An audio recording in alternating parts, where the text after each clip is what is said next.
Hey everybody, a really quick update.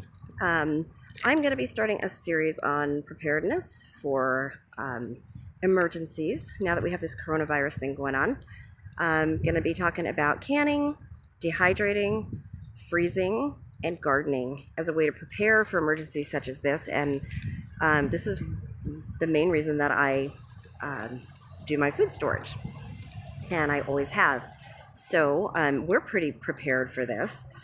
And I've been stocking up on different things, and I'm going to show you guys how to do so as well.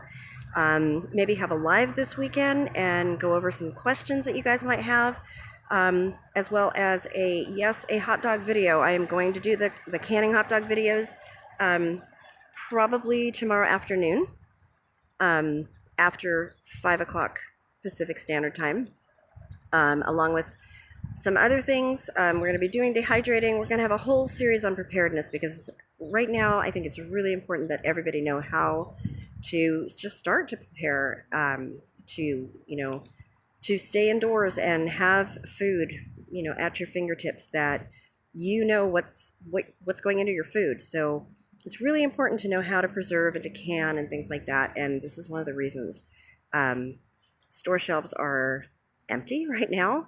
A lot of paper goods are not there, and soon there's not going to be a whole lot of food available.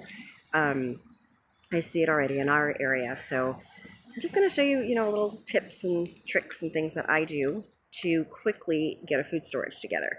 So I will see you soon. Thanks for watching. Please hit that bell and subscribe. When you hit the bell, you're notified of my videos.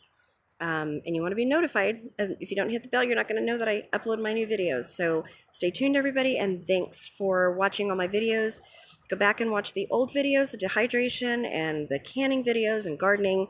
We're going to be going over a lot of old information and a lot of new information in the next few weeks.